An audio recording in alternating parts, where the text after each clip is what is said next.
Hello everyone, ನನ್ನ ಚಾನಲ್ಗೆ ನಿಮ್ಮೆಲ್ಲರಿಗೂ ಸ್ವಾಗತ. ಇಲಿಗಳು ಎಷ್ಟೇ ಓಡಿಸಿದ್ರು ಪದೇ ಪದೇ ಬರ್ತಾ ಇದೆ ಅಂದರೆ ಅದಕ್ಕೆ ರೀಸನ್ನೇ ಆಹಾರ. ನಾನು ಪ್ರತಿ ವಿಡಿಯೋದಲ್ಲೂ ನಾನು ಅದೇ ಹೇಳೋದು, ಯಾವಾಗಲೂ ಇಲಿಗಳು ಜಾಸ್ತಿ ಆಗ್ತಾ ಇದ್ದಾವೆ, ಅದರಲ್ಲಿ ಸಣ್ಣ ಸಣ್ಣ ಇಲಿಗಳು ಆಗ್ತಾ ಇದ್ದಾವೆ ಅಂದರೆ, ಮರಿ ಹಾಕ್ತಾ ಇದ್ದಾವೆ ಅಂದರೆ ಇಲಿಗಳು ಅಲ್ಲೇ ಇದ್ದಾವೆ ಅಂತ ಅರ್ಥ, ಮನೆ ಬಿಟ್ಟು ಹೋಗಿಲ್ಲ ಅಂತ ಅರ್ಥ. ಹಾಗಿದ್ರೆ ಈ ಒಂದು ಸಿಂಪಲ್ ಮನೆ ಮದ್ದನ್ನು ಟ್ರೈ ಮಾಡಿ ನೋಡಿ. ಬರೀ ಹಸಿ ಶುಂಠಿ ಇದ್ದರೆ ಸಾಕು, ಇಲಿಗಳನ್ನು ಈಸಿಯಾಗಿ ಓಡಿಸ್ಬೋದು. ಫಸ್ಟ್ ನಾನಿಲ್ಲಿ 2 ಭಾಗ ಆಗುವಷ್ಟು ಹಸಿ ಶುಂಠಿನ ತೊಗೊಂಡಿದ್ದೀನಿ. ಅದನ್ನು ಮೇಲ್ಗಡೆ ಭಾಗ ಏನಿದೆ ಅದನ್ನು ನೀಟಾಗಿ ತೆಗೆದುಕೊಳ್ಳೋಣಂತೆ.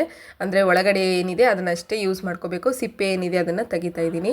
ನೋಡಿ ಸ್ನೇಹಿತರೆ, ಇಲಿಗಳು ಬರೋದಕ್ಕೆ ರೀಸನ್ ಅಂತೂ ಹೇಳಿದೆ ಆಹಾರ ಅಂತೇಳಿ. ಹಾಗೆ ಆಹಾರದಿಂದನೇ ನಾವು ಇಲಿಗಳನ್ನು ಮನೆಯಿಂದ ಓಡಿಸ್ಬೇಕಾಗತ್ತೆ. ಯಾಕಂತಂದರೆ ಇಲಿಗಳು ಎಷ್ಟು ಹೆಚ್ಚಾಗ್ತವೋ ಅಷ್ಟು ಮನೆಯಲ್ಲಿ ಸಣ್ಣ ಮಕ್ಕಳಿದ್ರೆ ಅವರಿಗೆಲ್ಲ ಫುಡ್ ಪಾಯ್ಸನ್ ಆಗುತ್ತೆ, ಇನ್ಫೆಕ್ಷನ್ಸ್ ಆಗುತ್ತೆ, ವೈರಲ್ ಆಗೋ ಚಾನ್ಸಸ್ ಭಾಳ ಇದೆ. ಅದಕ್ಕೆ ಹೇಳೋದು, ಒಂದು ಟೈಮ್ ಇದನ್ನು ಮನೆ ಮದ್ದನ್ನು ಟ್ರೈ ಮಾಡಿ. ಹಲವಾರು ವಿಡಿಯೋಗಳನ್ನು ನಾನು ಅಪ್ಲೋಡ್ ಮಾಡಿದ್ದೀನಿ ಇಲಿಗಳ ಮೇಲೆ, ಎಲ್ಲವೂ ಕೂಡ ವರ್ಕ್ ಆಗುತ್ತೆ. ಒಂದು ಸತಿ ಟ್ರೈ ಮಾಡಿ ನೋಡಿ. ಅದರಲ್ಲೂ ಕೂಡ ಹಳ್ಳಿಗಳಲ್ಲೆಲ್ಲ ಈ ಕೃಷಿಕರ ಮನೆಗಳಂತ ಕೇಳಕ್ಕೆ ಹೋಗ್ಬಿಡಿ, ಇಲಿಗಳಾಗಿರ್ಬೋದು ಹೆಗ್ಣಗಳಾಗಿರ್ಬೋದು ಹೆಚ್ಚಾಗಿರ್ತವೆ. ಹಾಗಾಗಿ ಒಂದು ಸತಿ ಇದನ್ನು ಟ್ರೈ ಮಾಡೋದ್ರಿಂದ ಇಲಿಗಳು ಎಷ್ಟೇ ಸಣ್ಣ ಸಣ್ಣ ಇಲಿಗಳು, ದೊಡ್ಡ ಇಲಿಗಳಲ್ಲ, ಸಣ್ಣ ಸಣ್ಣ ಮರಿ ಹಾಕಿರ್ತಾವಲ್ಲ ಅಂಥವೇನಾದ್ರೂ ಇದ್ದರೆ ಜಲ್ದಿ ಓಡೋಗ್ಬಿಡುತ್ತೆ. ಯಾಕಂದರೆ ಇದು ತುಂಬ ಸಿಂಪಲ್ಲಾಗಿ ಸಣ್ಣದಾಗಿರುವಂತಹ ಮನೆ ಮದ್ದು, ಇದರಲ್ಲಿ ಜಾಸ್ತಿ ಕೆಮಿಕಲ್ ಇಲ್ಲ, ಮನೆಯಲ್ಲೇ ಇರುವಂತಹ ಮನೆ ಮದ್ದನ್ನು ಟ್ರೈ ಮಾಡಿರೋದ್ರಿಂದ ಸಣ್ಣ ಸಣ್ಣ ಇಲಿಗಳು ಮರಿಗಳು ಹಾಕಿರುವಂಥವು ಜಲ್ದಿನೇ ಮನೆ ಬಿಟ್ಟು ಹೋಗ್ತವೆ. ಹಾಗಿದ್ರೆ ನೋಡಿ, ಫಸ್ಟ್ ನಾನಿಲ್ಲಿ ಹಸಿ ಶುಂಠಿನ ಮೇಲ್ಗಡೆ ಭಾಗ ಎಲ್ಲ ತೆಗೆದಿಟ್ಕೊಂಡಿದ್ದೀನಿ, ಸಿಪ್ಪೆ ಎಲ್ಲ ತೆಗೆದಿಟ್ಕೊಂಡಿದ್ದೀನಿ. ಹಾಗೆ ಬೆಳ್ಳುಳ್ಳಿ ಕೂಡ ಅಷ್ಟೇ, ಬೆಳ್ಳುಳ್ಳಿ ಕೂಡ ಸಿಪ್ಪೆ ಎಲ್ಲ ತೆಗೆದಿಟ್ಟಿದ್ದೀನಿ. ಎಲ್ಲರಿಗೂ ಗೊತ್ತಿರೋ ಹಾಗೆ ಹಸಿ ಶುಂಠಿ ಆಗಿರ್ಬೋದು, ಬೆಳ್ಳುಳ್ಳಿ ಆಗಿರ್ಬೋದು ನಮ್ಮ ಹೆಲ್ತಿಗೆ ತುಂಬ ಇಂಪಾರ್ಟೆಂಟು. ಯಾಕಂತಂದರೆ ಬೆಳ್ಳುಳ್ಳಿ ಆಗಿರ್ಬೋದು, ಹಸಿ ಶುಂಠಿ ಆಗಿರ್ಬೋದು ಈಗಿನ ವಾತಾವರಣಕ್ಕೆ ನೆಗಡಿ, ಕೆಮ್ಮು, ಜ್ವರಕ್ಕೆಲ್ಲ ತುಂಬ ಉಪಯೋಗ ಆಗುತ್ತೆ. ಅಷ್ಟೇ ಅಲ್ಲ, ತುಂಬ ಬ್ಯೂಟಿ ಟಿಪ್ಸಿಗೆ ಕೂಡ ತುಂಬ ಯೂಸ್ ಆಗುತ್ತೆ ಹಸಿ ಶುಂಠಿ. ಹೇರ್ ಗ್ರೋತಿಗಾಗಿರ್ಬೋದು, ಫೇಸಿಗಾಗಿರ್ಬೋದು ಎಲ್ಲದಕ್ಕೂ ಕೂಡ ತುಂಬ ಒಳ್ಳೆಯದು, ಫ್ಯಾಟಿಗಾಗಿರ್ಬೋದು ಎಲ್ಲದಕ್ಕೂ ಒಳ್ಳೆಯದು.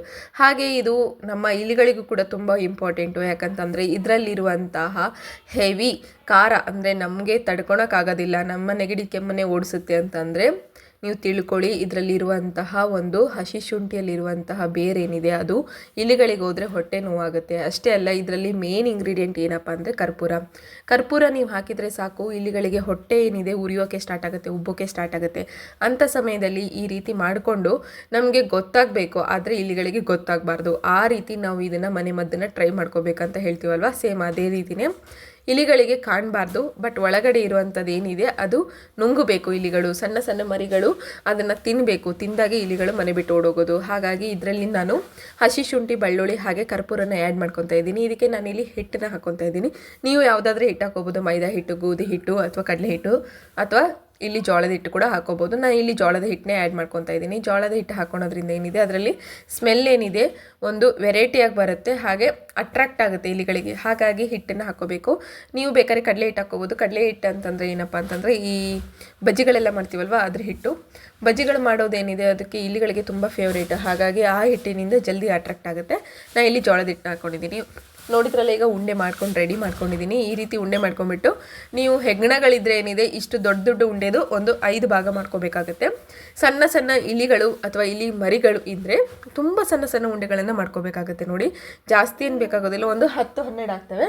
ಅಷ್ಟು ಉಂಡೆಗಳಾದರೆ ಸಾಕು. ಎಲ್ಲೆಲ್ಲಿ ಇಲಿಗಳು ಬರ್ತವೆ ರಾತ್ರಿ ಹೊತ್ತು ನಿಮಗೆಲ್ಲ ಗೊತ್ತಾಗುತ್ತೆ ಇಲಿಗಳು ಎಲ್ಲೆಲ್ಲಿ ಮೂಮೆಂಟ್ಸ್ ಆಗಿದೆ ಅಂತೇಳಿ, ಅಥವಾ ಯಾವ ಜಾಗದಲ್ಲಿ ಇಲಿಗಳು ಹೆಚ್ಚಾಗಿದ್ದಾವೆ ಅಲ್ಲಿಂದ ಬ್ಯಾಡ್ ಸ್ಮೆಲ್ ಬರೋಕ್ಕೆ ಸ್ಟಾರ್ಟ್ ಆಗುತ್ತೆ. ಈ ಮರಿಗಳು ಹಾಕಿರುವಂತಹ ಮನೆಯಲ್ಲಂತೂ ಇಲಿಗಳದ್ದು ತುಂಬ ಅಂದರೆ ತುಂಬ ವಾಸನೆ ಇರುತ್ತೆ, ತಡ್ಕೊಳಕ್ಕಾಗೋದಿಲ್ಲ. ಹಾಗಾಗಿ ಇಲಿಗಳನ್ನು, ಸ್ಮೆಲ್ಗಳನ್ನು ನೀವು ಕಂಡು ಹಿಡ್ಕೊಂಡು ನೀವು ಆ ಜಾಗದಲ್ಲಿ ಇದನ್ನು ಇಟ್ಕೊತ ಹೋದರೆ ಸಾಕು. ನೋಡಿ ಸ್ನೇಹಿತರೆ, ನೋಡಿದ್ರಲ್ಲ, ಈಗ ಸಣ್ಣ ಸಣ್ಣ ಉಂಡೆಗಳನ್ನು ಮಾಡ್ಕೊತಾ ಇದ್ದೀನಿ. ಹೆಚ್ಚಾಗಿ ಇಲಿಗಳು ಬರೋದು ಜೋಳ, ಗೋಧಿ, ಈ ಥರ ನೀವು ಮನೆಯಲ್ಲಿ ಸ್ಟೋರ್ಗಳು ಭಾಳ ಮಾಡ್ತಾ ಇದ್ದೀರಿ ಅಂತಂದರೆ ಆ ಜಾಗದಲ್ಲಿ ಬರುತ್ತೆ. ಹೆಗ್ಣಗಳು ಕೂಡ ಅಷ್ಟೇ, ಜೋಳ, ಗೋಧಿ ಇರಲಿ, ಅಕ್ಕಿ ಇದ್ದಲ್ಲಿ ಈ ರೇಷನ್ ಅಕ್ಕಿಗಳು, ಜೋಳ, ಗೋಧಿಗಳು ಕ್ವಿಂಟಲ್ ಗಟ್ಟಲೆ ತಂದು ಇಟ್ಕೊಂಡಿದ್ದೀರಾ ಅನ್ನೋ ಹಾಗಿದ್ರೆ ಇದನ್ನು ನೀವು ಡೆಫಿನೆಟ್ಲಿ ಟ್ರೈ ಮಾಡಲೇಬೇಕು. ಮನೆಯಲ್ಲಿ ಸಣ್ಣ ಪುಟ್ಟ ಆಹಾರಗಳನ್ನು ತಿನ್ಕೊತಾ ಇದ್ಬಿಟ್ರೆ ಇನ್ಫೆಕ್ಷನ್ ಜಾಸ್ತಿ ಆಗುತ್ತೆ, ಹಾಗೆ ಮನೆಯಲ್ಲೆಲ್ಲ ರೋಗಗಳು ಜಾಸ್ತಿ ಆಗುತ್ತಾ ಹೋಗುತ್ತೆ. ಒಂದು ಸತಿ ಇದನ್ನು ಟ್ರೈ ಮಾಡಿ ನೋಡಿ. ಇಲ್ಲಿ ಮೂಟೆಗಳು ಇಟ್ಟಿದ್ದೀನಿ, ಆ ಮೂಟೆಗಳ ಮಿಡಿಲ್ನಲ್ಲಿ ನಾನು ಈ ಉಂಡೆಗಳನ್ನು ಹಾಕ್ತಾ ಇದ್ದೀನಿ. ಹಾಗೆ ಗ್ಯಾಸ್ ಕಟ್ಟೆ ಕೆಳಗಡೆ ಎಲ್ಲ ಇಲಿಗಳು ತುಂಬ ಇರ್ತವೆ. ನಾವು ಅಡುಗೆ ಮಾಡಿದ ಮೇಲೆ ಏನಾದರೂ ಉಳಿದಿರುತ್ತೆ, ಇಲ್ಲ ಅಂದರೂ ಕೂಡ ಈ ಚಪಾತಿ ಮಾಡಿರುವ ಪುಟ್ಟಿಗಳಲ್ಲಾಗಿರ್ಬೋದು ಅವನ್ನೆಲ್ಲ ಎತ್ಕೊಂಡು ಹೋಗಿ ತಿಂತಾ ಇರ್ತವೆ. ಈ ರೀತಿ ಕೂಡ ತುಂಬ ಇಲಿಗಳು ಮಾಡ್ತಾ ಇರ್ತವೆ. ಹಾಗಾಗಿ ಯಾವ ಜಾಗದಲ್ಲಿ ಇಲಿಗಳು ಜಾಸ್ತಿ ಬರುತ್ತೋ ಆ ಜಾಗದಲ್ಲಿ ಇದನ್ನು ಇಟ್ಕೊತ ಬನ್ನಿ ಸಾಕು. ಒಂದೇ ದಿನದಲ್ಲಿ ನಿಮಗೆ ರಿಸಲ್ಟ್ ಕಾಣುತ್ತೆ. ಈ ವಿಡಿಯೋ ನಿಮಗೆ ಇಷ್ಟ ಆದರೆ ನನ್ನ ಚಾನಲ್ನ ಸಬ್ಸ್ಕ್ರೈಬ್ ಆಗೋದನ್ನು ಮಾತ್ರ ಮರಿಬೇಡಿ. ಈ ವಿಡಿಯೋ ನೋಡಿದ್ದಕ್ಕೆ ಎಲ್ಲರಿಗೂ